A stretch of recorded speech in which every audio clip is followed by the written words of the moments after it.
आज हम एक इम्पॉर्टेंट क्वेश्चन का डिस्कस कर रहे हैं, कैपिटल बजटिंग का। It's a last question of this chapter. तो देखिए सबसे इम्पॉर्टेंट क्वेश्चन कौन सा है, ये देखिए। एक कार्य को अभी हाथ में लिया जाता है कि जिसकी वार्षिक श्रम लागत यानी जो लेबर कॉस्ट है वो कितनी है, 46,000, राइट।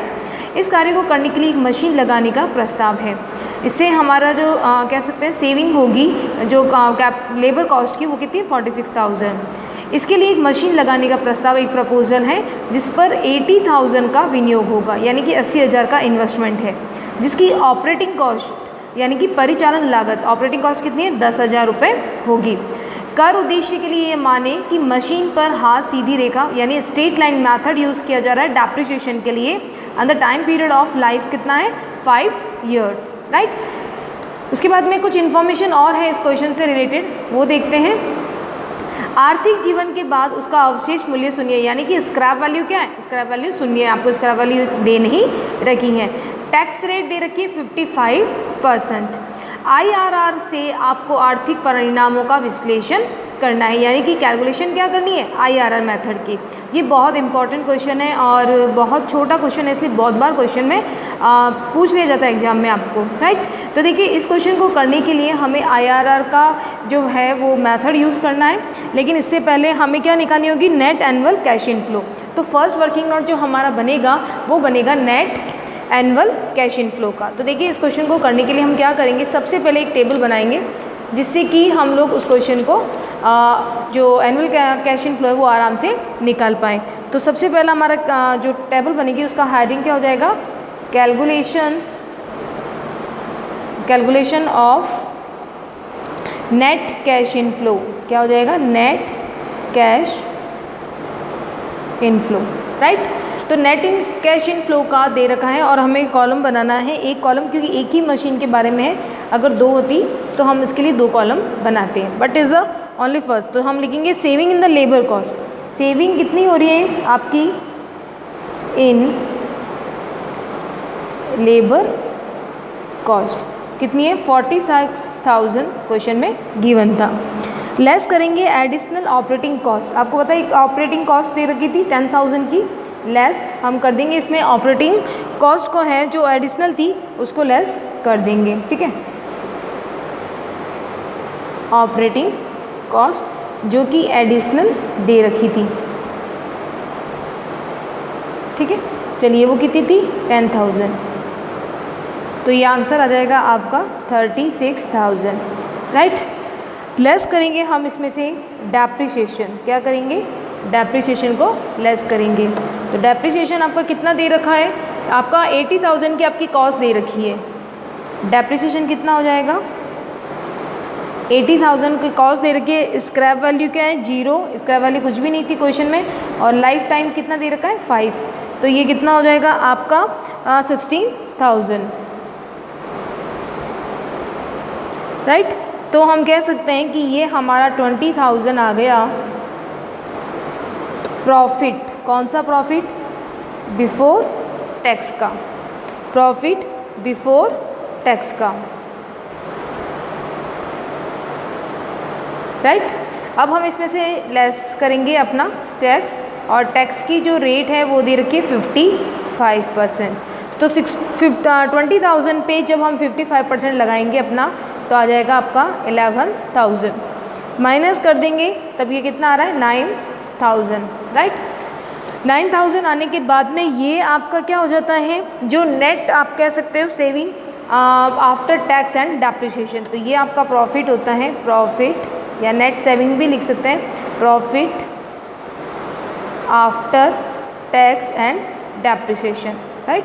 लेकिन हमें निकालना है, क्या निकालना है, आपका एनुअल कैश इनफ्लो। तो आपको पता होगा हम लोग क्या करते हैं, ऐड इसमें करते हैं डेप्रिसिएशन। तो हम इसमें क्या करेंगे, ऐड डेप्रिसिएशन। तो देखिए डेप्रिसिएशन अभी हमने लेस किया था, कितना डेप्रिसिएशन है आपका, 16,000 ये रहा, ठीक है। तो इसे हम वापस क्या करेंगे, ऐड करेंगे। क्यों करेंगे, क्योंकि हमें निकालना है IRR की कैलकुलेशन करनी है, और IRR में क्या चाहिए हमें, नेट कैश इनफ्लो चाहिए, राइट। तो इसे आप ऐड कर दीजिए, तो ये हो जाएगा आपका 25,000 और ये हो जाएगा आपका एनुअल कैश इनफ्लो। क्लियर है आपको? देखिए इसमें कोई भी रेट, एक भी डिस्काउंट रेट गिवन नहीं है, तो एक भी डिस्काउंट रेट नहीं होने के लिए हम पीवी फैक्टर निकालेंगे। जब भी क्वेश्चन में एक भी डिस्काउंट रेट नहीं दे रखी है और आपको आईआरआर की कैलकुलेशन करनी है, तो हम क्या निकालेंगे? पीवी फैक्टर, यानी कि प्रेजेंट वैल्यू फैक्टर। तो देखिए कैसे निकालते हैं। Initial investment upon annual cash in flow, यानी कि हम लिखेंगे इनिशियल इन्वेस्टमेंट अपॉन क्या हो जाएगा? Annual cash in flow. Initial investment आपका दे रखा था 80,000 और 25,000 का आपका क्या दे रखा था? Annual cash in flow. तो इट्स कम टू 2.5 आपका, सॉरी 2.5 नहीं, 3.5 कितना आ जाएगा? 3.2 आएगा इसमें, 3.2। चलिए ये 3.2 आया। अब 3.2 को आपको 5 ईयर्स में चेक करना है कि कौन सी रेट उसके नियर है। तो हम क्या करेंगे?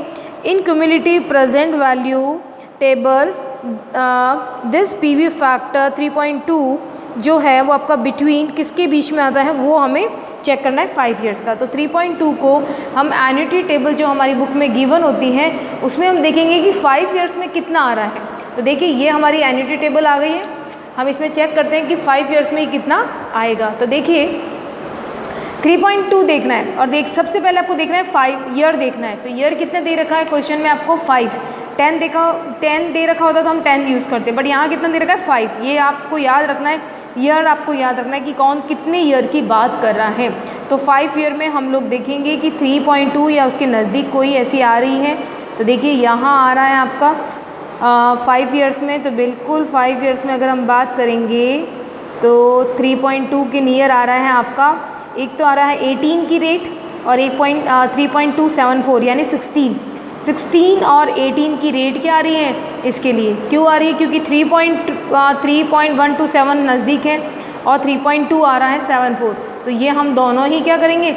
16 और 18 की रेट को ले लेंगे और जो 25,000 आपका कैश इन फ्लो आया है उसे एक बार 16 से मल्टीप्लाई करेंगे, एक बार 18 से करेंगे। तो हमें जो आपका अमाउंट आना चाहिए वो एक इन्वेस्टमेंट से ज़्यादा आना चाहिए और एक इन्वेस्टमेंट से कम, क्योंकि आईआरआर में हमें ये बिल्कुल ध्यान रखना है। ठीक है, तो चलिए हम लोग आगे कैलकुलेशन करते हैं इसकी।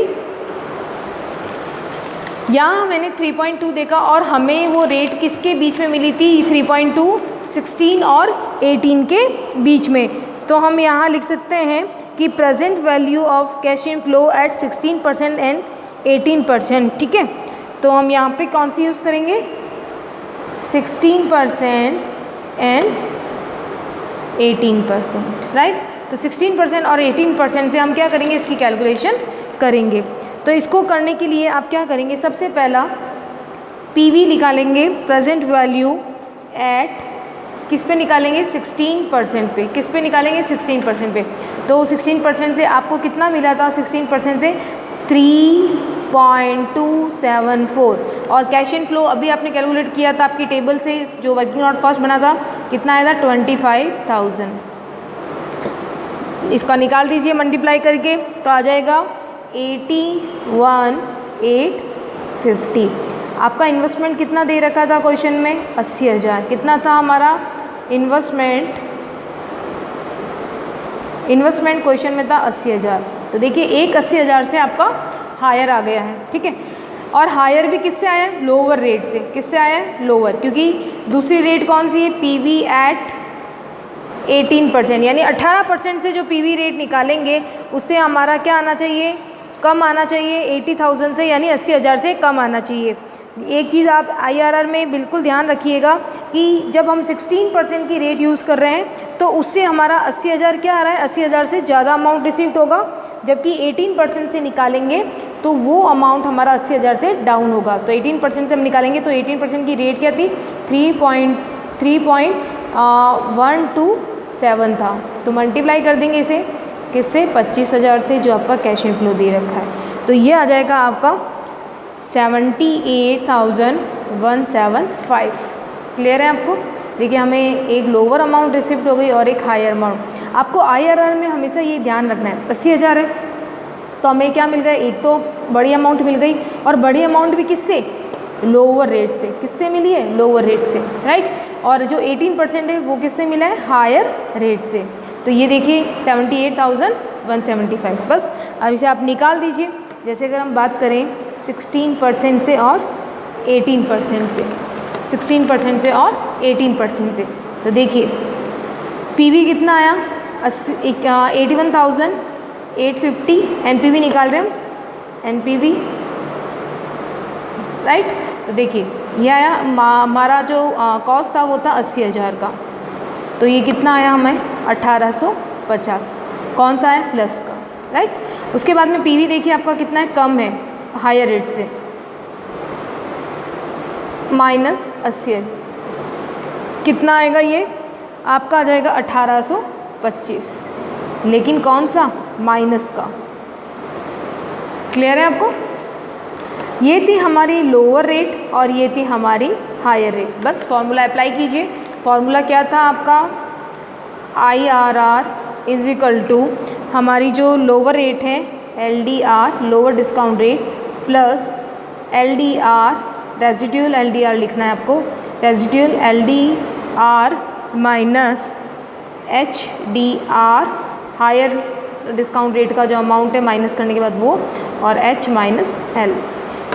लोअर रेट कितनी है, 16%, राइट, प्लस माइनस करने पर LDR कितना आ रहा है, 1850। कितना आ रहा है, 1850।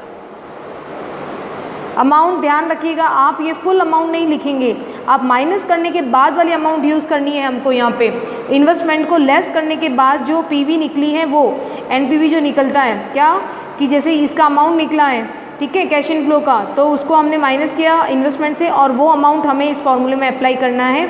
आप लोग ये अमाउंट डायरेक्ट इसको यूज़ नहीं करेंगे, आप माइनस करने वाले के बाद में यूज़ करेंगे, अपॉन करेंगे। LDR कितना है, वही 1850 माइनस का है फॉर्मूले में, और यहाँ माइनस का 1825 आ रहा है। H कितना है, 18 माइनस 16, राइट। बस इसको आप कैलकुलेट कीजिए, कितना आ जाएगा। चलिए 1850 को, जब मैं 1850 को मल्टीप्लाई टू 18 माइनस 16 क्या हो जाएगा, 2, और 2 को मैंने यहाँ ऊपर लिख दिया है, और यहाँ देखिए माइनस माइनस प्लस, तो देखिए ये दोनों जुड़ जाएंगे, 1850 और 1825, क्योंकि माइनस माइनस क्या होगा, प्लस हो जाएगा। तो देखिए यहाँ कितना आ जाएगा, 3675। बिल्कुल। जब हम इसे आगे सॉल्व करते हैं कि 16 प्लस ये 1850 को इंटू 2 करेंगे, 2 से गुना करेंगे, तो ये आ जाएगा 3700, यानी 3700 डिवाइडेड बाय 3675। बस कुछ नहीं करना है, इसको डिवाइड कर दीजिए आपस में और आ जाएगा आपका 1%। तो ये देखिए समथिंग आएगा, कह सकते हैं 0.9 समथिंग। तो इसे हम ओवरऑल एग्रीगेट करके लिख रहे हैं यहाँ पे 17%।